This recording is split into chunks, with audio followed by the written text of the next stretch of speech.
Hello, everybody. Welcome to episode 253. Not a spoiler episode. Regular episode. Regular old 253, buddy. Because I'm just excited because we've got a really good spoiler episode coming up later in the week. Yes, we do. We already recorded it, guys. It's ready. Get ready. So today you're going to get a little taster. A little taster. Little taster? Yeah, we did an American Sniper spoiler ep, guys, that will be released Thursday, the 29th of January. We've got a lot to talk about. We're going to talk about American Sniper. We're going to talk about Inherent Vice, A Most Violent Year, Paddington, and Cake. Yeah, a lot of movies got sonified. Yeah. Got visualized. Yeah. So we punched these movies with our eyes. We did punch these movies with our eyes repeatedly. I just saw Cake this morning on a screener. So I don't know what that means, but that means you ate cake while you were watching it. I should have. Yeah, I'm feeling a little run down. I'm not gonna lie to you. A little bit of a scratchy throat and the like. So get the fuck off my back. Samurai flu? Samurai flu. What? A samurai flu sounds like... What would a samurai flu be? My stomach's upset because I stuck a blade into it? Exactly. It's half seppuku. Blade meaning wiener. Yeah, I stuck a dick into my stomach, so I have... By way of your mouth. Oh, the old samurai flu. Ooh, that guy's got the samurai flu. Someone's got a new friend. He's a little light in the loafers. That's how he got the samurai flu. His katana's a little sparkly. If you know what I mean. Oh. His rice is sticky. Ladies and gentlemen, Tim Conway is here tonight. And Dorf on Golf, ladies and gentlemen. Dorf on Golf. That is the... Dorf could be on anything and be adorable. He's perfect. Any topic. I remember meeting... Dorf is like an oracle. First of all, this is Dorf on the future. Dorf, what's in store for us? Oh, well, I see the polar ice caps melting. Speaking of old guys, we saw Don Rickles in concert a week ago. Our guest, this is amazing. Laura House, ladies and she gentlemen. won't let us introduce her. Everybody knows. Hey, you guys. You all know. So you saw... Am I Laura House or am I someone related to you? Laura's mad because I said she sounded like my aunt. She's like, oh, what does that mean? I was like, no, my aunt's a lovely... Because nobody's like, my aunt is dead sexy, and you sound just like her. It was like, no. It was like, oh, that would be creepy. You sounded like my aunt. If you would have said my aunt is dead sexy, that would be creepy. That's worse than saying you sound like my lovely aunt. That's worse than saying she's very nice. You meant... weird stuff. No, she lives in a closet and you just slip coloring books under the door and you were like, you sound like my aunt. Yeah. So that was I get code. It. I get it. Yeah. Laura, what do you want to color today? I can crack all the codes today. I'm the imitation game. You slide coloring books under the door. Here, it's Tuesday. It's your Tuesday book. Yeah. Do you want to make bunnies look friendly? Here's a green. Yeah. Stay in the line. She gets a color every day. One color. One color. That's it. Yeah, last time we gave her it's a two. Closet. She can't even see any of the colors. Yeah. We did all two right, colors. today you can do grass. So, what should we talk about first? American Sniper? Oh, by the way, this episode is brought to you by Vegas.com. We'll get into that a little bit later, too. We're going to talk about shows and buffets. Yeah, Chris and I have been to Vegas so many times, so we know all the places to see what to do. I want a $2 steak. You got it, kid. What could go wrong? Every meal. What could go right? All right, yeah, let's get into American Sniper. Obviously, there's crazy amounts of controversy surrounding this movie now with the Michael Moore tweet, and then we'll get into it in detail and depth in the spoiler up. Yeah, it's 50 minutes of us talking about that. Oh, really interesting. So let's... So I just need to tiptoe around it. Yeah. Okay. Well, in that one part, I felt it was...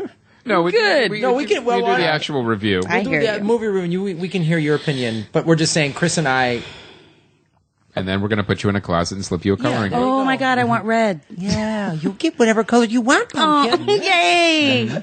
Closet color. All right, fire engines today. So we're going to first just talk about American Sniper as a Yes. movie. I liked it as a movie. There's some stuff ending in there that, we won't go into on this episode, but in the spoiler rep, there's some ending stuff that you and I both had Yes. some issues with. You maybe a little more than me. But overall, I thought it was a good film in terms of. But Bradley Cooper does an amazing job. I think he covers the subtlety, and this is a credit to Clint Eastwood. I think in terms of he's this badass. He's a Navy SEAL. He's like, Right. my job. I got one job, and that's to kill people and protect my guys. And that in these close-ups, you see his emotion. I think Bradley Cooper's. I think he's a really good actor. And I think they covered dealing with PTSD really well in this movie. Well, it was really, I liked it too, but what I liked about it was essentially a biopic. Really, it showed the start, like how he was raised growing up, how he, joined the service, and then also what happened to him there and what happened to him after. It goes start to finish with some omissions and a couple of things that were glossed over a little bit, like we said about the ending. But I really liked it. I thought it was a nuanced film. I thought Clint Eastwood did a great job directing. I thought Bradley Cooper did a great job acting. And what I loved about it too is it didn't take. And again, this is a movie that is mired in controversy. Unfairly. Yeah. It's very unfairly because you really shouldn't go into it with your filter on. I mean, I really don't see this as there's no, this is pro-war, he's so anti-war. This was a biopic. To pay devils, the one that I think is a fair criticism is the guy from the book and the guy in the movie are a little different. Sure. You know what I mean? But isn't that a lot of movies? That's almost. I mean, Yes. wouldn't you say that about Gandhi, the movie? Like the Facebook, the social the social network. Right.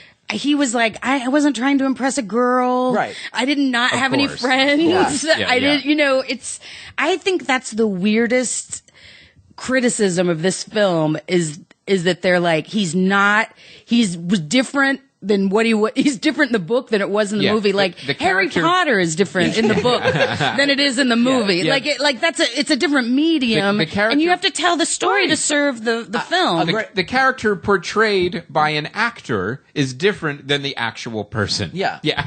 Yeah. And who knows what people write in books? Right. And Lies. Yeah. Can write anything. Chris wrote a book. Anyone can write a book. Yeah, What? exactly. Yeah. We wrote a book. Wait a minute. No. We were all three of us were in a book. People don't know anything. Books. So I think that's an excellent point. I remember being on I did that podcast.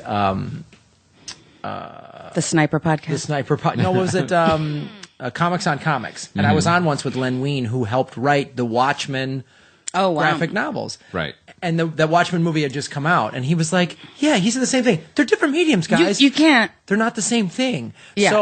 So what Clint Eastwood is trying to do is show the humanity of this guy in these various situations, when he grew up, when he's in war, when he's with his wife, and so There's going to be poetic license. there's going to be poetic license because you don't, and you also can't get that mad at it. you can't really get that mad at it, and also like unless you really miss it.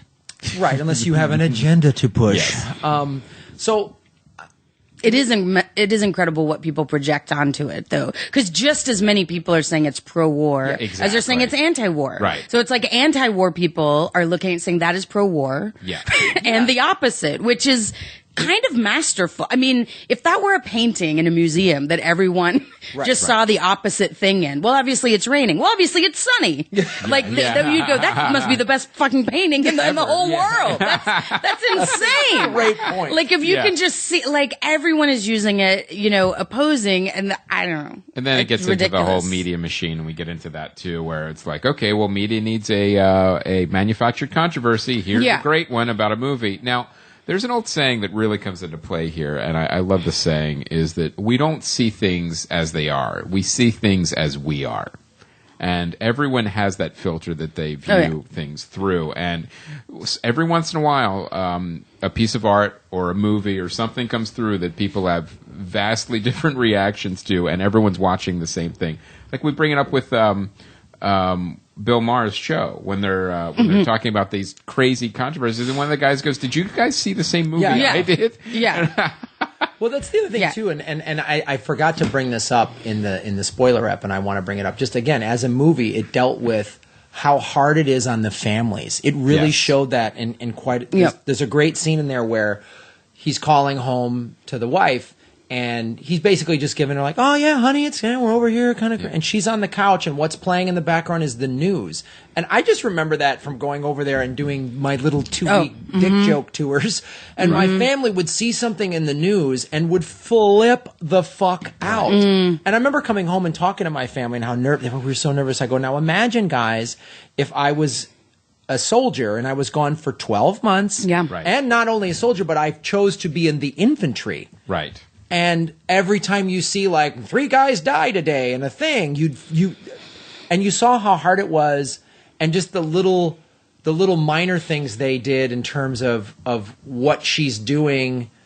You know, she's in a car and she's like, what's going on? What? Huh? You know, and he's just like, it's all just another day at the office, honey. And she's like, what the fuck? You know? Yeah, well, that I think that really felt like an embellishment. She's listening to a firefighter. Well, no, those scenes, right. Hello? Yeah. Honey?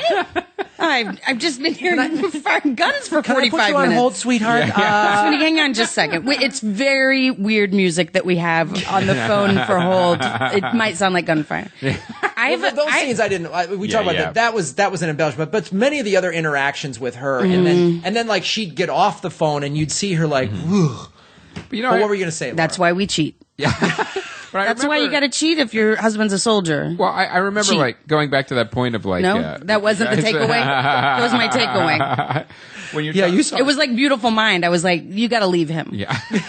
like when he won the Nobel Prize, I was like, oh, sorry, spoiler alert. Yeah. But I was like, oh, was it all for that? Right. You stay with that weirdo that whole time just for that? Ladies, get on OkCupid. But I want to go back to this point a little bit about like just the interpretations of the we film. We see things how we are. Yeah. Because I remember can I mention my theory that goes along with that? Absolutely. People like to be mad. Yeah. Well, that is something I couldn't argue with that. Sorry to interrupt. I know I couldn't That's argue with that at all. That's part of the problem in this country. People love to be mad. Yeah. It's here's something that can help me be mad. Yeah. At other people that aren't like me. That's the other thing. Like when the movie Syriana came out. And the criticism was like it glorifies suicide bombings. Really? What? It glorifies suicide bombings? Well, that's why there was that big spike in suicide bombers, because people were like, that looks awesome. Yeah. It's like, oh, remember really? all the kids were doing it, and we're like, you gotta stop! Starving, disenfranchised youth get brainwashed and blow themselves up? That looks fantastic. Yeah. Wish I was young again. And then even Clint Eastwood had to deal with it when, what was it, $1 Million Baby? Oh, this glorifies assisted suicide. What are you talking about? I know. That's the thing too, and to get back to it, like with Clint Eastwood, he says in an interview recently when all this Michael Moore stuff blew up and Bill Maher stuff, he said, I think this is very much an anti-war movie. It shows how horrible it is. And then he references Letters from Iwo Jima, which was showing how awful war is from the side of the Japanese, you know, who are quote unquote enemy. You know, they were, but it just shows you. To me, when I see movies that are war movies that are done like this, I go, yeah, war's awful. Yeah. It is. I mean, you could hold it up as saying this is like the intro could be, this is what war does to this man and his family. Right. That's the story. It's not it's not a global perspective of war. I mean, on that end, though, I do want to just to throw my hat in the ring of opinions. I preferred Hurt Locker. That's what I thought of most of the time while I was watching it. I was like, I was much more entertained as far as a film goes by Hurt Locker. I didn't really like him. You know, the sniper. I didn't care to watch it. I felt like it was long. I felt like as a film, I just didn't really love it as a film. And when I walked out, because I was just hearing, I was in Texas when I was hearing about it. He's Texan, of course, and that means something to me. But when people would describe, he wasn't like that guy in the movie. He was a psycho that was great at I'm not sure what I can give away, but he was great at this. You know, he happened to be Killing given this people. job. He was great at, but he was an awful psycho person. Spoiler alert on the definition of sniper. To me, yeah, sorry. I'm just like, I don't know what a spoiler is. But I was like, I would rather have seen that movie. I'd rather have seen a guy who was really crazy and hated people, and his best outlet was that he was amazing at being a sniper. Like, so on that, I was like, that sounds like a much more interesting film to me. So I found it kind of slow, but also I'm a girl, you're a boy, and you might like, that's also, it might be a boy movie. That is a fair critique of this film. Yeah. Yeah, it's about that's just about the movie. the entertainment value. Yeah, the entertainment value didn't resonate with you. I was like, but Hurt Locker was amazing. Stuff was blowing up. Right. But to me, but it also had, I don't know. more of a bomb squad. a lot of stuff blew I up. like bomb squads over bullets. But I boys. did the more tension. But I was Put down the long gun, pick up the grenade. Yeah, I was like, this is much. But also to me, it dealt with similar things of like, you're in this environment where everything is so high stakes and then you can't pick out a box of cereal. You know, the grocery store aisle is freaking you out. And like, you know, to me, it had aspects of that. And just as I was watching, I was like, I just felt like I preferred Hurt Locker. Just as far as these go. Yeah, that's such a fair assessment, and I can see somebody. I can totally see that totally makes sense to me. Like what Bill Maher said, I was like, "What the fuck movie are you even talking about?" Yeah, he was framing it in a really weird way, but he was also kind of slipping and sliding on that whole show. Right. Like I thought it was interesting that it was like, Bill, I don't know, like when he's talking to Bill Burr, I don't know you, but this, and Bill was like, I don't know. That's not my experience. Yeah. He was like, Matt, like, hey, can you believe the internet freaks out about this? I don't know. I don't really experience that. Right. But he wasn't getting his point across in several. And so it was, I was like, we just watched it last night and I was like, this is an odd episode. Like he's not scoring like he usually does. Right. On And I think he seemed annoyed. Yeah. You know what I mean? That's what I mean. It he seemed annoyed with his guests when he was like, why are you, was this Republican talking so much, and why aren't people? There weren't slam dunks. Why was he being right? Yeah. Yeah, he really. I agree. It was definitely a compassionate film about like it's what we forget about. We speak in more of these grand terms, and it's like something outside of us that's happening, and it's something that's happening to other people and with other people. And this was the thing that said, well, here's what happens when you make someone a murderer.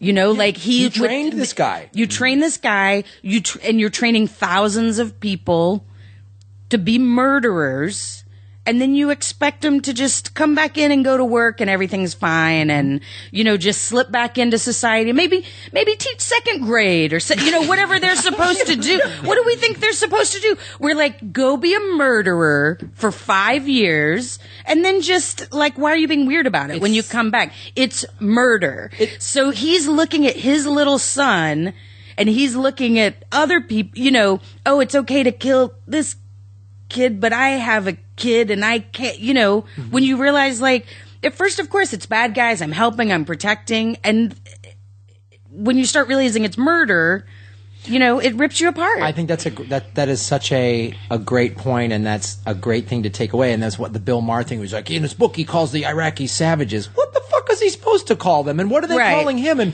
what did we call the German? What are you going to call them? Brothers? Yeah. I got to go kill some of my brothers today for my country. Yeah, God of course. love 'em. See you in heaven, friend. Also, in the movie, he did call them savages. Right. He didn't go on and on about it, but I heard him say savages. So, I mean, I didn't think he was.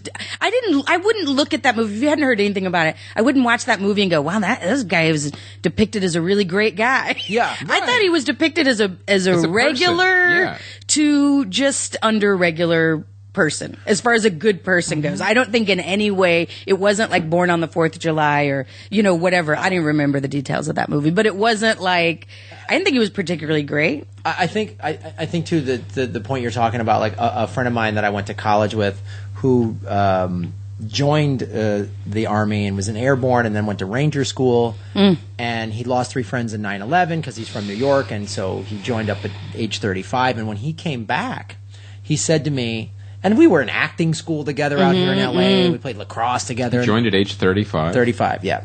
And he came back and said, what am I supposed to, Graham, what's my job? I'm going to be a hitman. Yeah. He said that to me. He goes, that's all I've been trained to do is be a hitman. Yes. You know, and I was like, wow. And then talking also with... Go work with for the CIA. Well, that's what... I mean... And you were like, I don't know, but... You go to a contractor. I mean, you see, yeah. I mean, that's why some of those guys then joined up with the contractors over there, because they're like, what else? Right. Oh, absolutely. Mercenaries. And all you can be is someone who holds a gun. Yeah. I mean, what else? Yeah, it doesn't make any sense. What else? And I mentioned this a lot. I had a conversation with a fan of the show, Lucas Lunsman, who was in the Army, or still is in the Army, but was deployed in Iraq on 3 deployments. And we interviewed him for Earbuds, and he was talking about the thing that they got right in this film is when you come home, and it's the scene. He didn't like a lot of the technical stuff in the Hurt Locker, but he loved that scene in front of the cereal boxes. It was amazing. Because he goes, over there, like he said, all the briefing scenes were very accurate, where they're like, Al Zarqawi, we got to go house to house. It's going to fucking suck, but we got to get this guy. And he was like, anytime there was a problem over there, you did something about it. Mm-hmm. You took action, and then you come back here, and you're like, I got to pick cereal? Yeah. And he goes, and there's a... And we're talking about what's on TV. Yeah. And he said that, too. But when he was defusing bombs, I know he had a problem with the technical stuff. He wasn't on the phone. Yeah. He wasn't on the phone like an American Sniper. That is the one thing Clint Eastwood really should have not... There was a second thing, too, that our guest also mentioned, and I was aware of it now, and I saw it like that was the most fake babies in any movie I have ever seen. Yeah.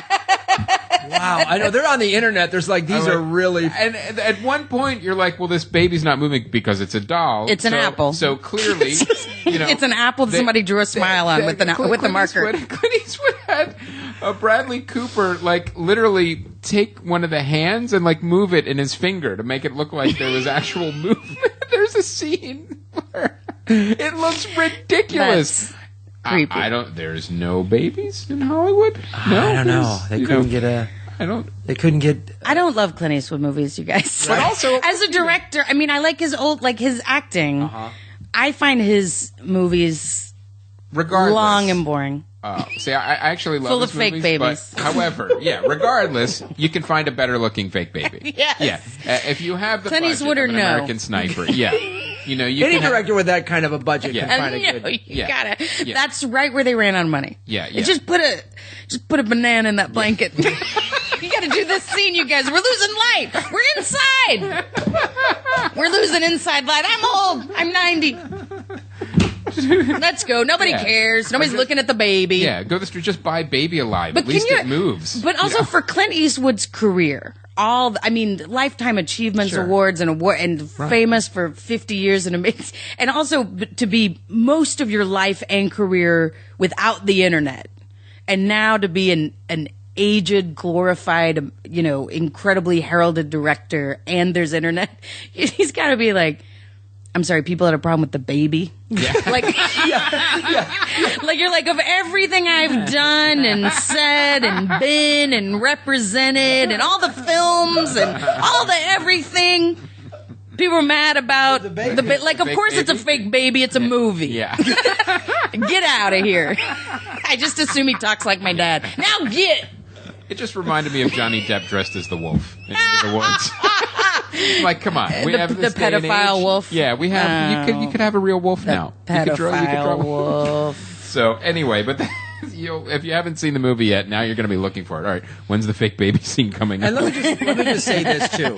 It'll make it a drinking game. Yeah. Like, let go, because again, another fan I was speaking to who listens to the show, Paige Branson, who's done a lot of the artwork. We've mentioned her before. She was like, so what? She also makes fake babies. She makes great fake babies. Wow. Yeah. What a plug. What a can't make that plug sincerely very often. Go to pagesfakebabies.com and so great fake babies. But she was like, Graham, should I even see this movie? Because I heard it's all pro-war. And I was like, no. So anyone out there, put that fucking noise aside and go see this movie, because I think it's a well-made movie, but you might have the reaction that Laura had. But just going and watching it as a film. Right. What's a movie or not a movie? Yeah. It's I certainly wouldn't.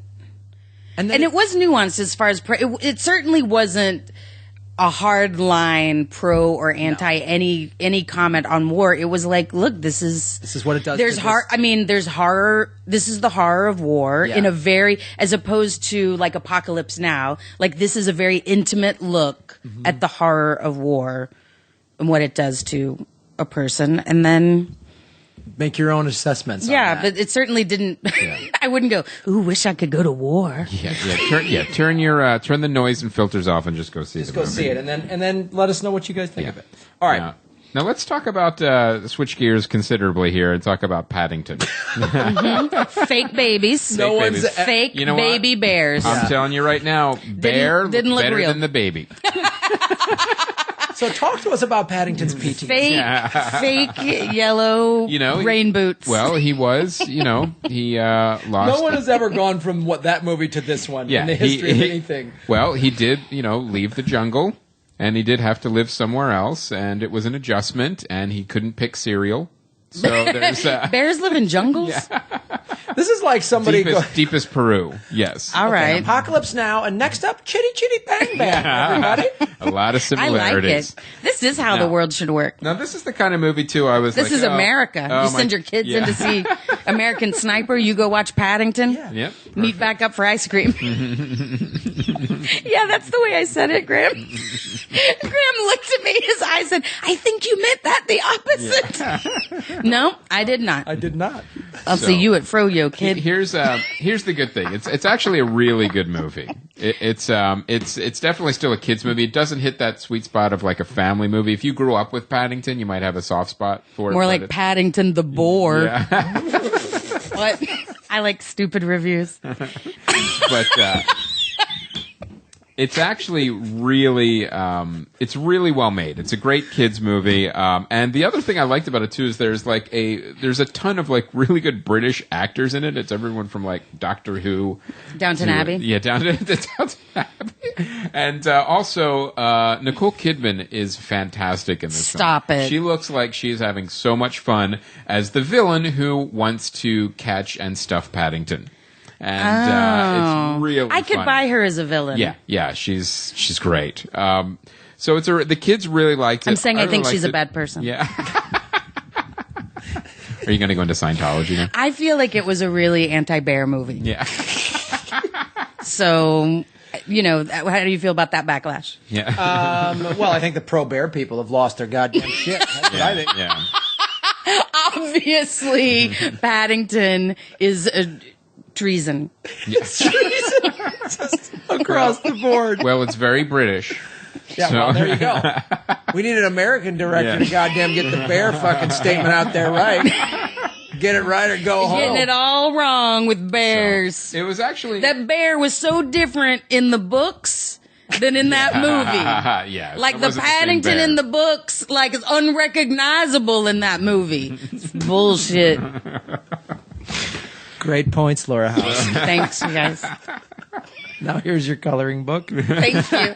I went to purple. Yeah. Now we'll give you yellow. I'm sorry. It sounds like a good movie. Yeah. I've heard it was a good movie. It actually is. It surprised me. Is it for younger than like the Lego movie? It's, you know what, both my kids enjoyed it at 9 and 6, and it skews definitely a little younger than Lego Movie, but it was still really well put together. I also liked the way it was directed. It kind of had that like fantastical feel to it, like a almost like a Harry Potter-ish or like a Willy Wonka. And they did some cool things with the cinematography and the staging where Paddington and the family lived. They kind of created almost like a dollhouse. Like you could even see some of the scenes in like Grand Budapest, where each room is like a different scene that you just kind of track from forward to back. It was really cool. So it was kind of that fun kids movie that adults, you're not rolling your eyes just wishing it would be over. It was there, there's some adult humor in there, like adults for the parents, not adult humor, but it's definitely not the focus. It's not like watching Up or like a Pixar movie where it's made for everyone. This is a kids movie, but it makes the attempt to make sure the parents aren't completely bored. And it's a beloved character. It has a huge history, and it was definitely treated well. Which is not easy to do. No, you have it somebody isn't. like that like people have been reading for years. And you could tell the filmmakers were fans. I mean, obviously there was never an evil taxidermist chasing him to stuff him, but it was like a great addition to the story, and it hits all the right notes of like family and the bear, and just the bear actually bringing the family together. And it's a good, if you have kids, they'll enjoy this film. It's a good kids film. All right. Nice. And it's very British too, which actually really helped it, I think, because it had that real British feel to it. Like just he's at the train station and he's like, all right, there's a bear, let's just keep walking. And that kind of they're so polite. That kind of like well, someone will take care of it. It's all right. And then it's the mother that stops and starts talking to the bear and brings him home. So it's really There's a bear, look away. Keep walking. It's really none of our business. Stiff upper lip. Yeah, it has a lot of that British flavor to it, which makes the movie all the better. So it's good. So I recommend it. All right. So I saw the movie Cake with Jennifer Aniston. Now, and a bear. And a bear. It's a cake bear. Yeah. Jennifer Aniston nominated for a Golden Globe and nominated for a SAG Award. Didn't win them. Not nominated for an Oscar. The politics of why she did or didn't get nominated. But first, let's hear what this movie's about. Here's what this movie is about. I'll just read you the IMDb thing. Claire becomes fascinated by the suicide of a woman in her chronic pain support group while grappling with her own very raw personal tragedy. So, it's really... And Jennifer Aniston plays this woman who has severe chronic pain. So she's in pain and probably has a prescription painkiller addiction. This happens a lot when people get chronic pain. The movie starts out in the support group where Anna Kendrick is someone from the support group who took her own life to deal with her pain, I guess. So it's really Jennifer Aniston, and she's mean and not nice to people, and then kind of how she's dealing with this. And where does the title come from? Cake. Well, then I'm getting into spoilers. Oh, is it a spoiler? Okay, yeah. Never mind. So, Chris, you're not. I have to assume she's a fan of the band. And that's the only thing that makes her feel better. Yes, it becomes like her new oxy. That she's like, you know what? I only get a little respite of relief. That's when I'm listening to Cake. Yeah. Percocet doesn't do it. No, none of it. Oxycontin, None of it. Just. But that song about the long jacket is the only thing that helps me get out of bed in the morning. Spoiler alert. But it's a totally different. I read the book and it was a totally different cake. Yeah. It was a Black Forest cake in the book, and maybe they thought that was too controversial, and it was just a pound cake in the movie, and that's not right. You can't take that kind of liberty when you make a film. Not everyone not everyone likes cherries. So, you got to take it out of the Black Forest cake. That is what it is. That was the cake. And you're telling me, forget it. It was an anti-cake movie, and I won't let my kids see it, and I won't see it again. And I'm going to buy American cherries. And I'm going to sell my friends' DVDs on eBay. And no one ever eats cake again. Yep. Why were we doing Southern accents? But it is... It's a great performance by her. Okay. She does do a good performance. It is one of those kind of movies that methodically goes along, and you're kind of like... Is it tiresome? A little bit. It sounds tedious and tiresome. It from what you're can saying. get that way a little bit. Mm-hmm. There are really good moments in it, and she, the arc of her character is pretty impressive. I just don't know that this movie, in terms of getting a flat-out Oscar nomination... maybe they didn't push it as hard, but also, I don't know, I was thinking about... Was her performance Oscar-worthy, in your opinion? Or was the film an Oscar? Sometimes it's a great performance and not a heavy-hitter film. It's a good film. It has good moments. It doesn't sound like Oscar to me. It doesn't sound Oscar. To me, a movie that's got basically... Shunting is like The Fault in Our Stars, I thought was... an amazing film. I thought Shailene Woodley should have got more nominations and didn't. Mm-hmm. That movie just got kind of left behind, I guess. Sometimes, when it comes out early. You forget about it. And then there's no marketing budget behind it. Maybe they have no money. I don't know what. They didn't have money to market or whatever. So Cake is good. And I will say this. I want to see Jennifer Aniston do more roles like this. Yeah. Like I've seen enough of her romantic comedy side. I think we've got it. So's everyone. Yeah. So in that sense, it's good. It's time for the transition. It is time for the transition. Better late than never. You know, is she better than some of these other women that were nominated? I don't know. I mean, Julianne Moore is kind of sweeping everybody away. Yeah. Still Alice. So, but I would say this. I don't know. Oscar worthy, maybe, but decent movie. But good movie and worth seeing Jennifer Aniston play this. Absolutely, absolutely, Okay. and good. So it didn't supporting. feel like a snub to you? No, it didn't feel like a snub. I just felt like it's a. Well, here's the thing. Would she be number 6 on the list? 8. Okay. She's good. It's one of her best performances. But as we've talked about, this time of year, these are all really. There's a lot of very good movies that come out with good performances, and so the snub talk, whatever, like just see it. It's a good film. Yeah. I only read the headline of this, but there's all the bad clickhole headlines on, not specifically clickhole the site, but like just that you're supposed to click on these outrageous headlines, and it was like, I was the number 1 snubbed, said Jennifer Aniston on like Martin Luther King Day. Right. And people were just posting like, oh great, oh yeah, for MLK Day wasn't Selma, poor you, Jennifer Aniston. But honestly, I didn't read it because I was just like, that's so stupid. Yeah, but apparently, like, I can't imagine that she was like, I'm going to go out in the press and say I was really snubbed. Yeah. I can't, like, what did she just get here? I can't imagine anyone would go, yeah, I was pretty much the most snubbed. Like, no one would ever call themselves the most snubbed The most person. snubbed ever. I was the most snubbed, and I do want to make a point of that on Martin Luther King Day. That I've had more problems than anyone else culturally in America. Now, if that was the actual statement, I think that would be great. I was If the she number one actually- snub.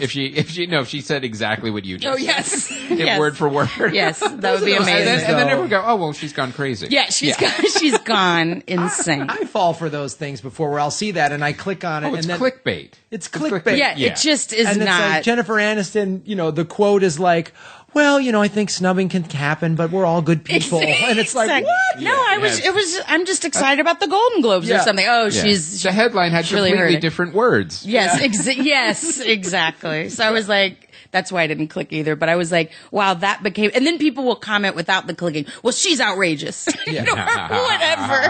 What an ungrateful. And it's like I have to assume none of this happened. Yeah.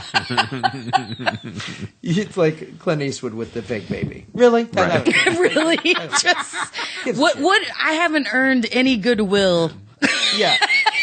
in this country. Yeah. Who gives a shit? You're mad about a baby arm. All right.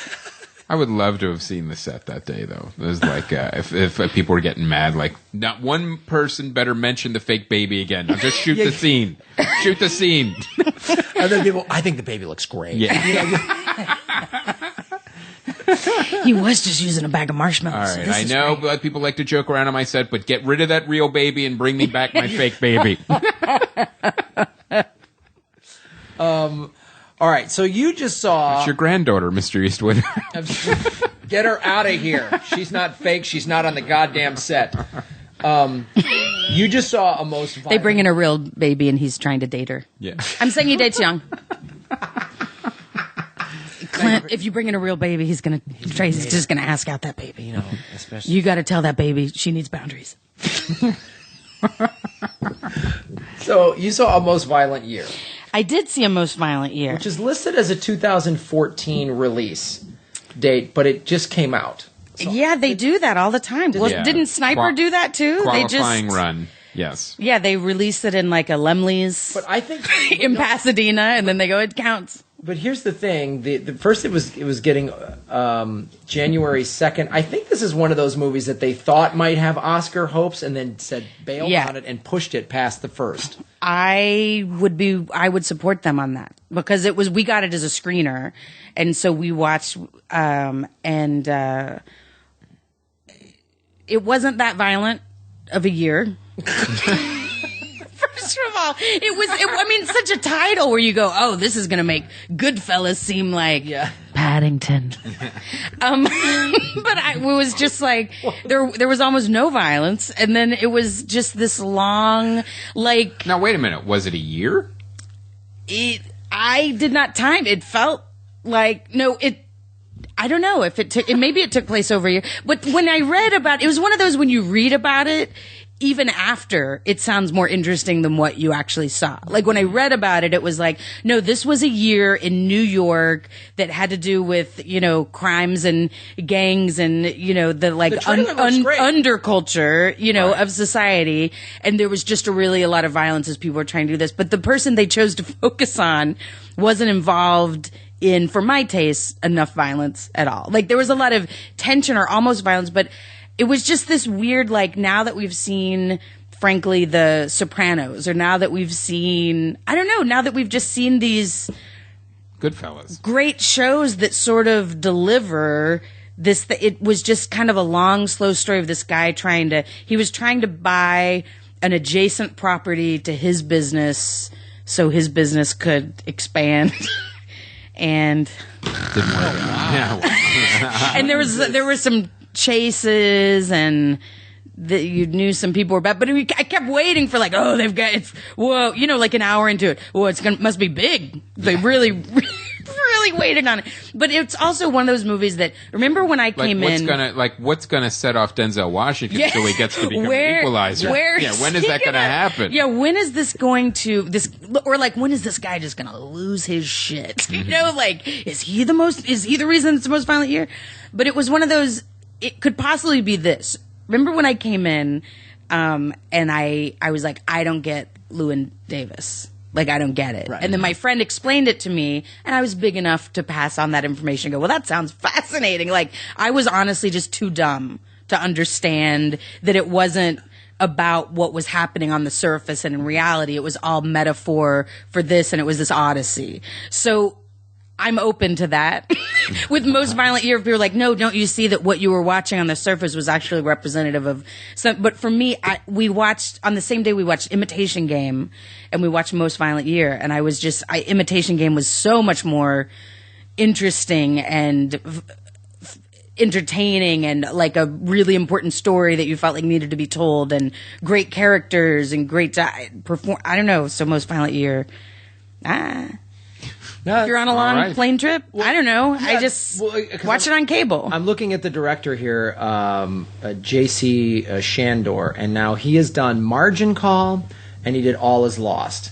And I think that, to me, like, those movies were both like, you saw the trailers and you went, oh, this could be he's something. A tease. So you're saying he's a trailer tease. All Is Lost was that Robert Redford movie that got one nomination. God, that was a horrible movie that you didn't like at all. Really? So I'm actually, now that I look at that history, I'm not surprised by. That's how I felt, because we were like, I mean, what a great title. You got to put it right in, and then it was like, you got to give him credit for being paired with an excellent trailer editor. And look who's in it. You've got Oscar really Isaac, Jessica Chastain, and David Oyelowo. So Oscar Isaac was amazing because it was like a half hour in. They go, wasn't that guy Llewyn Davis? And I couldn't see it the whole thing. I was like, that guy's so good. Right. Like, definitely the performances were great. It was just the story was just long. I mean, like, if it were Law and Order, like, that whole story would have taken place in like the first 5 minutes.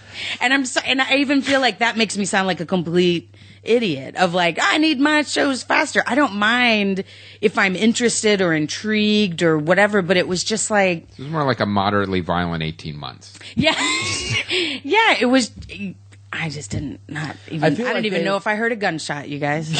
I feel like they were probably setting this thing up to get Oscar, and then they tested it horribly. Yeah, they were like, oh, we're way off. Nope, January. Like they did with Bucket List. Yeah. Remember like Bucket List a couple years ago, they were like, oh, Morgan Freeman and Jack Nicholson, and this is incredible, and all the trailers were like sunset shots and sweeping Grand Canyon shots, and you were just like, oh my God, and they were gonna die, and the last wishes, and then it came out, and it was a little more popcorny feel than what they had, and then it was like, these two old codgers are going on some trips. Like, it just seemed, grumpy old men living their dreams. It just seemed like, that seems weird that we even got that as a screener. But yeah, it seemed like one of those, like in a different way, it just didn't hold up. And I saw it in a room with 3 other people, and no one was arguing with me. Everyone was like, House, couldn't you see it? Oh, right. And a guy from Screen Junkies. He's a professional. Well, we want to talk about now Vegas.com. Hello. We're happy to have them as a sponsor. And here's the great thing about Vegas.com. When you're planning a trip to Las Vegas, they are insiders. They work there. They live there. So they pretty much serve up Vegas from the inside. Everyone at Vegas.com lives in Vegas, works in Vegas, and parties in Vegas. It'd be weird if they partied in Laughlin. Yeah, that would be weird. It'd be like, why would you do that? I like my partying outside of Vegas. Yeah. But this is my job. I like a smaller, less fun place. Yes, and scorching heat. And an air of desperation. So, but here's the great thing. You get 10% off everything on there except air and hotel packages with the code CFN. Now, there's a lot of cool shows we're going to talk about. Graham is going to be there. You could get 10% off tickets to his show. February 17th through the 22nd, I'm headlining the Improv at Harrah's Hotel and Casino, Center Strip. But and also, you know what else you can go see? Penn and Teller are actually really good there. You definitely want to check them out. You can get 10% off CFN. I actually saw them a while ago, and they were really good. People forget sometimes that as entertaining as they are, they're actually really good magicians. They're amazing magicians. Like, especially when like Penn, he'll go out on monologues and just kind of talk, and then sometimes you're like, well, when's he going to do some magic? And then when they do something, it's like spectacular. Like just the opening, I remember seeing. When I saw them a couple of years ago, they let people come up on stage before the show. And there was just this crate with an open lid. And you can inspect the crate and look at it. Okay, fine. It was on wheels. Would like move around. It was empty. And the show started. A stagehand came, closed it. And the beginning of the show was Teller just comes out of the crate after everyone had like inspected it before the show. It was really cool. So it's a great show to see. Penn really goes off on some cool tangents, like he just talks and does some monologues in addition to the great magic. So definitely check it out. He seems kind of crazy. Yeah, there's that, but that's part of the fun. But that's part of the show. Yeah. And that's their thing too. They've always been the guys who they started out mocking magicians, Right. but they do it with great tricks. Yes. The show that I would recommend is Blue Man Group, because I saw them originally. In Manhattan and their original theater that they started in this cool little 150 seat theater or something like that. So now the shows they do in Vegas are mammoth, like they're really big and they have all these Vegas themed things in them, and it's you've seen them before. I'm sure you've seen them on Letterman or whatever, right? But seeing them live is a really cool thing, and it's a fun show. It's a fun show too. It's a really fun show, and it's very inventive, and it has such a all their shows have a very kind of silliness to them, and sometimes they try to make a point, and then sometimes they make fun of trying to make a point. Like they make fun of social commentary in a sense, and which is not easy to do. And they're also making fun of whacked out performance artists, and shit like that, which I find hilarious. So that's a good show to do.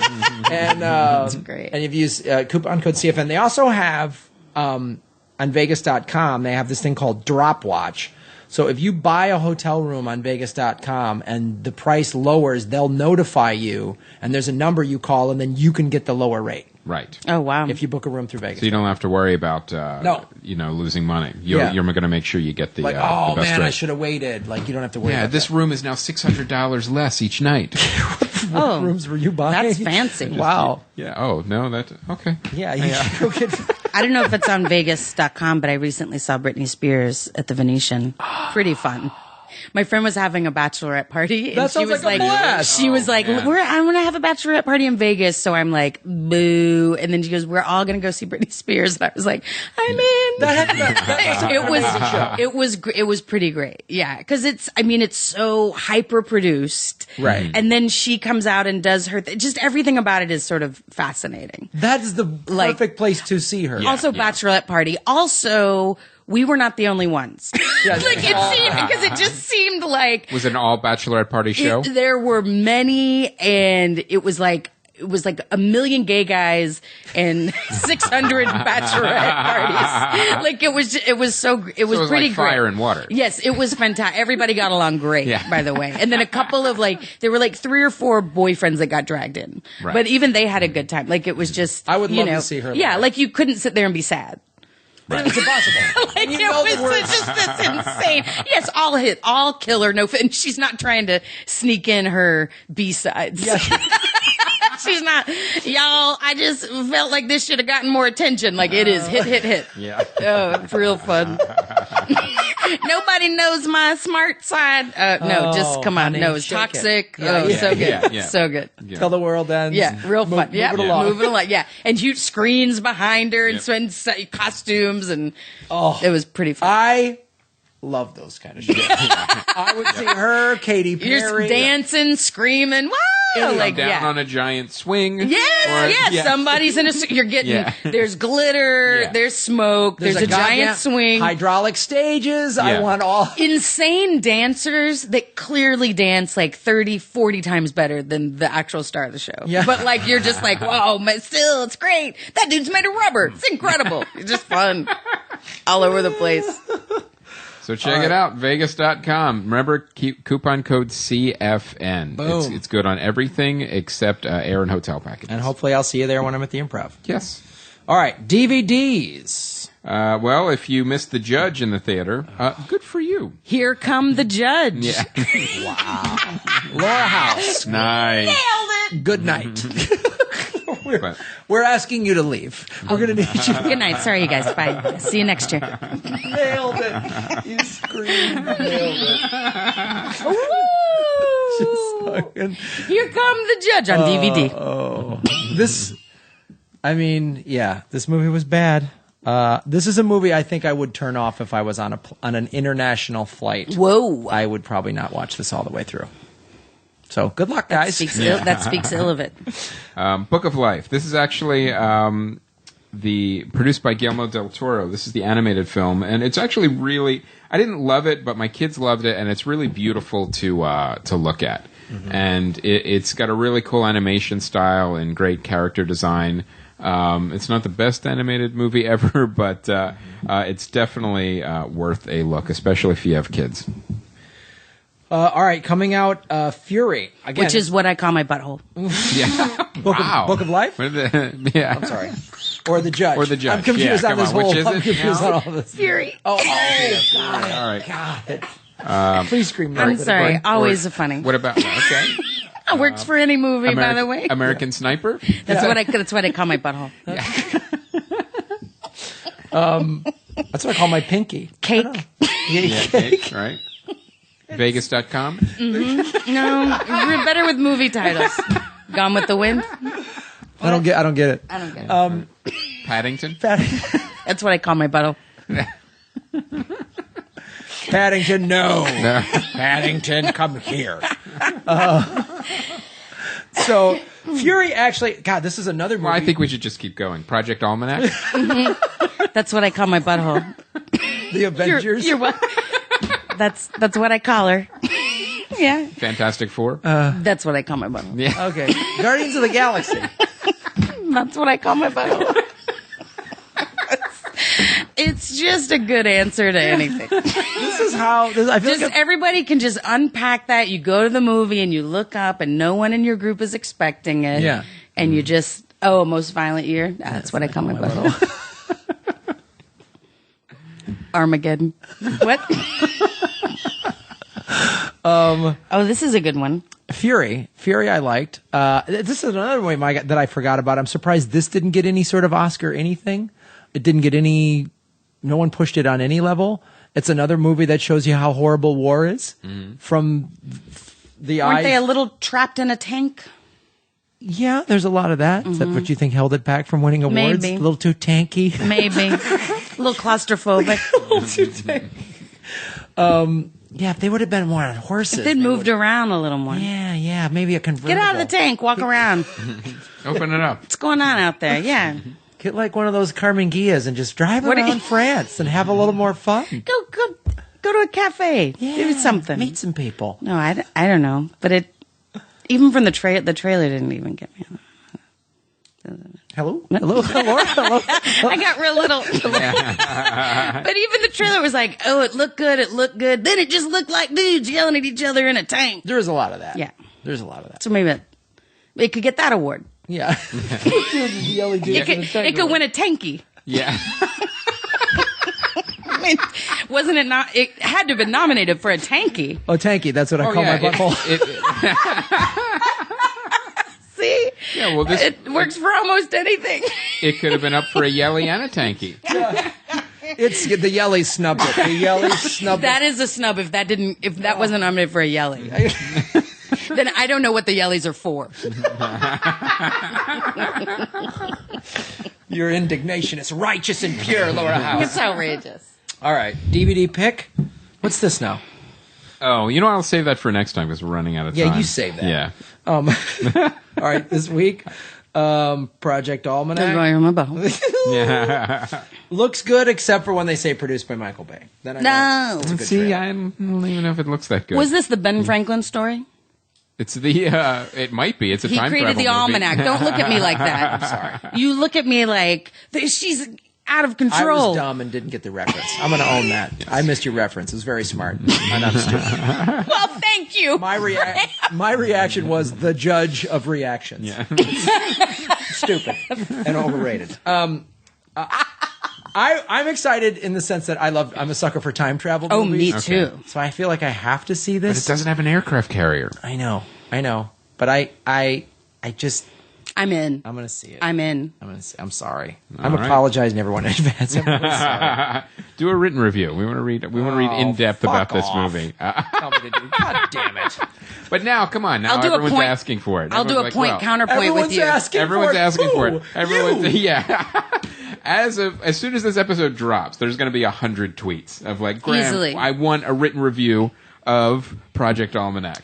You just had And to you turn- have to put in the review, this movie was produced by Michael Bay. Okay, well, this All is right, not. challenge- This is bullying. This is It is a little. prevent our kids from It getting is a involved. little. I'm just going to say, do you accept the challenge or don't you? That's all. That's all. Yeah, I'll fucking asshole. Just give me something to do when I'm in Tahoe this week. All right. So look forward to that. Written You're review gonna let him Project treat. You're gonna Almanac. take that? So we also have The Loft, Which is which is It is what I call my butthole.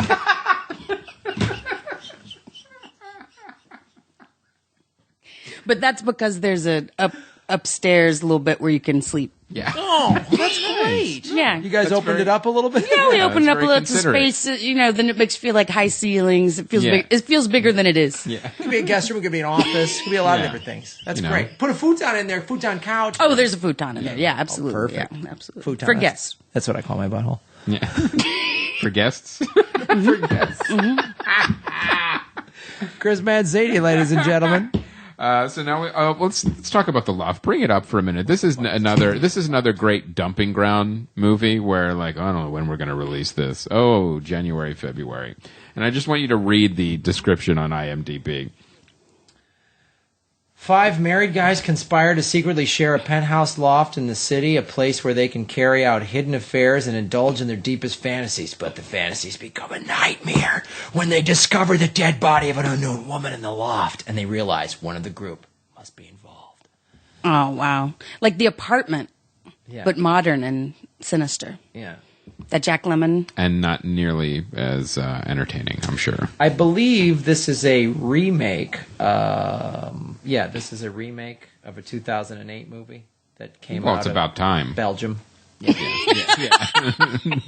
know, I mean, finally. it's been almost 6 years. Yeah. Time we need to remember. You guys all remember the Belgium loft from 2008, right? Yeah, It was it a was classic. fun. Yeah, so we definitely need to redo that. Black and White is the next movie too. And this is the new Kevin Costner movie. Yeah, but it's a Mike Binder film. That's but it, Strike. Bill Burr is in it. oh, is he? Yeah, that's what he was plugging on Bill Maher. I'm curious to see it. It looks interesting, but Mike Binder always. About a custody battle. But Mike Binder always does he always goes half with me. Like when I watch his films, I'm always like, all right, Mike, let's get into it. And then it's like, and then he's in it. And then I don't know. January, February release. What does that tell you? Yeah. So, all right. So maybe it'll be good. Who knows? What? I mean, I'm just, I'm kind of like, you know what? Let's just assume incorrectly that it's going to be a good film. Okay, guess what, motherfucker? You're writing a review of this. Oh, damn it! Here you go. Gauntlet down. There you go. You got to Taste your own medicine. Yeah. All right. I'm down enough to do it. Black and White and Project Almanac reviews coming soon, guys. Hot and fresh. I wonder if I could use a guild card to get into that screening. Did you guys like Whiplash? Yeah, I did like Whiplash. It's what I call my butthole. Yeah. Laura House out of nowhere. All right, that's our episode, ladies and gentlemen. Oh, one more thing I want to mention is real quick. Our one of our interns, Chris Morgan, wrote a book. He's a big Mystery Science Theater fan. So it's called The Comic Galaxy of Mystery Science Theater 3000. 12 classic episodes and the movies they lampoon. He also wins an award for the most awkward and long title of a book ever written. So you can actually get this on Amazon and check it out. It is written by our intern Chris Morgan. Support this book, guys. Support Chris. He's a because we can't pay him. Yeah. So if you guys buy his book, then maybe he can make some money. Yeah. If you could help him out, that would be great. And use coupon code CFN. Yeah. Vegas.com. Vegas.com. All right, that is our episode, you guys. Laura House, where can people see you, find you on the internet?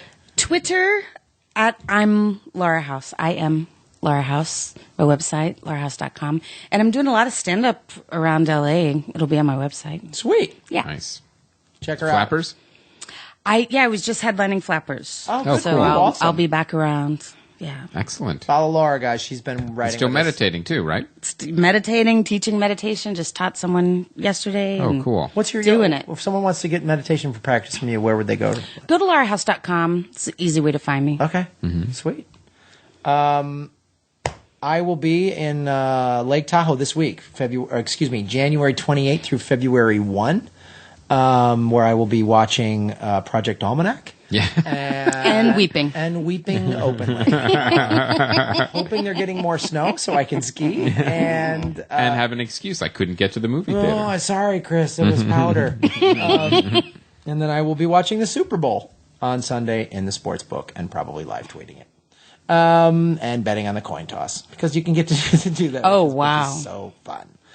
So check that out. And then also February 11th, I'm with Murray Valeriano and several other surfing comedians on the Comics on Safari show at the Brea Improv.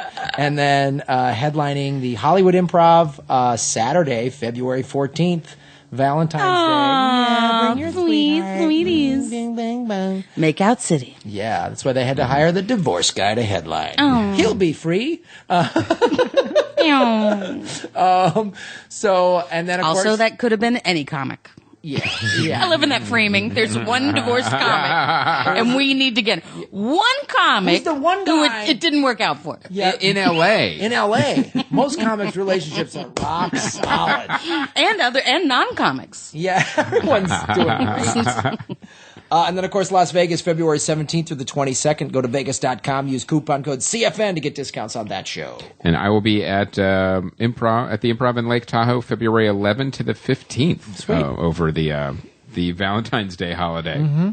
So that'll be a lot of fun. Come check it out. And we want to remind you guys too to check out. We do have an app. I know sometimes you guys are like, I don't want to deal with iTunes. That's fine. You can get our app.